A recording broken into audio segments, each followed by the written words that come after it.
And I'm going to do a little shout out.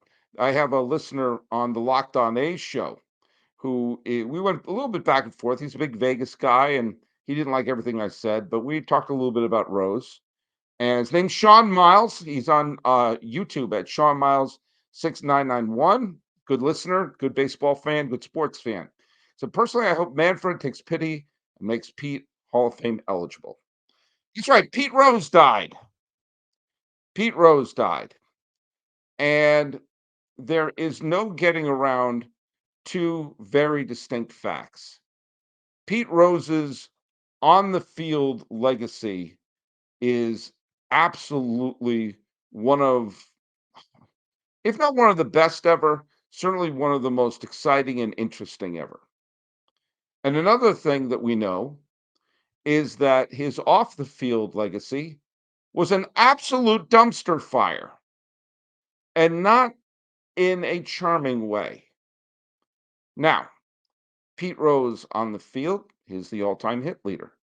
And to give you an idea of the number of hits he finished with 4,256 hits over 24 years. Now, to be fair, the last few years he was a part-time player, but 4,256 hits. He and Ty Cobb, speaking of complex legacy, are not only the only two with 4,000 hits, they're the only two with 3,900 hits. They're the only two with 3,800 hits. Only one other person has 3,700 hits, and that's Henry Aaron. That's it. Now, let's take a look at today's players, okay? The active players. If Mike Trout, over his 14 years, doubled the number of times he got a hit, he would be well over 1,000 hits short of Pete Rose. The current hit leader is Freddie Freeman of Los Angeles.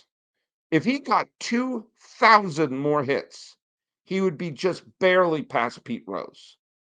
And he's been playing for 15 years.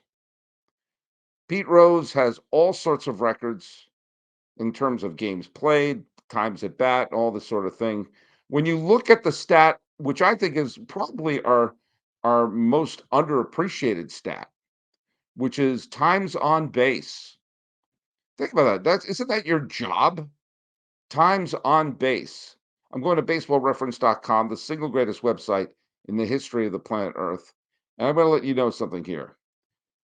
Times on base, he is the leader with 5,929. The top five are Barry Bonds, Ricky Henderson, Ty Cobb, and Carl Yastrzemski. Again, nobody is touching him who is currently playing. And not only that, he was an MVP. He was a World Series MVP. Um, uh, by the way, just so you know, a couple of people have asked me to talk about him, and I'm going to go through everything. I acknowledge it isn't just because some people have accused me of saying some bad things about him because he beat the Red Sox in the 75 World Series. I'm over that. I was 3 years old at the time. There's no getting around Pete Rose's legacy on the field. Now, there is the gambling, and that's not a small thing.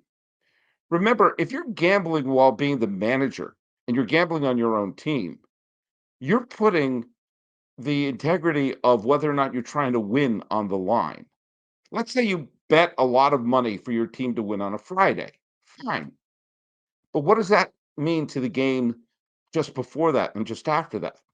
Are you going to handle the pitching staff differently because you got more money going down on that? Remember, he had a couple of teams that were really talented, especially that 87 team that was in control of the division for most of the year, and then they faded out. The first year he was not the manager of that team, they went wire to wire and won the World Series. Everybody knows that gambling is worth a lifetime ban. That's not a subtle rule. But Pete was suspended. We all know that. Pete admitted it. We all know that. He didn't admit it he admitted it privately, not publicly, and trashed anybody who dared say he did it until he could profit from it. Which brings us to all of the pity. Oh, Pete didn't get in the hall. Pete didn't get in the hall. I talked about this in the previous podcast. He didn't get in the hall because he didn't want to be in the hall. Well, he would have liked to have been in the hall, sure. But every single time he had a chance to be reinstated, he did 180 degrees what he was supposed to do and wasn't reinstated and got to play up his martyrdom. He hasn't played a major league game since 1986. The last time he was like an all-star caliber player was more than 40 years ago. If you're in your mid 40s, you probably have zero memory of him playing. And yet, every single year, we have to have should Pete be in the Hall of Fame debate because he can cash in on it. I went to Cooperstown this year. Cooperstown is wonderful, but every single memorabilia shop, every little thing selling and soap where they carved Ty Cobb's name in it has a picture of Pete Rose doing a signing thing there. He would sign used toilet paper if it meant he could get a little bit of money. He was able to cash in on him being a martyr because he knew that the second he got in the Hall of Fame, his story was over until he died. And so I don't have a lot of pity on the fact he didn't get in the Hall of Fame because he could have been reinstated in the mid 90s or the early 2000s, and this all would have been over. But then he couldn't cash in on his martyrdom. So if that's what he wanted, I don't feel pity for that.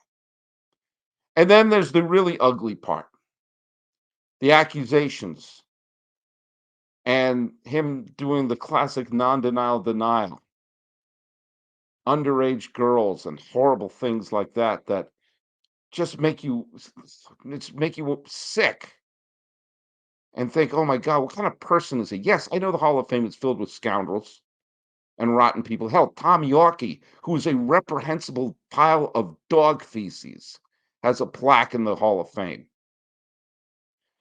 And yet, we have to figure out what Pete Rose's legacy is. On the field, it's spectacular. Off the field, it's a wreck. Am I going to include him in the in memoriam video? Yeah, I am. Because you can't tell the history of baseball without mentioning him. Him being a star in two of the greatest World Series ever played, 72 and 75. And the 75 series basically rescued baseball, and he was the MVP of that series. But should we celebrate people who we know? If we find out afterwards that someone is a rotten person, that's one thing. But should we celebrate with that knowledge? Thankfully, I just have a podcast. His legacy is complicated. What he did for baseball on the field is borderline perfect. What he did as a manager put three pennants completely in question. What he did as a human off the field, reprehensible. But I hope that he remains a example, especially in the world of sports, about the dangers of gambling and why gambling is wrong and needs to be stopped. When we come back, we'll talk about more things in baseball. But first, let's hear from FanDuel.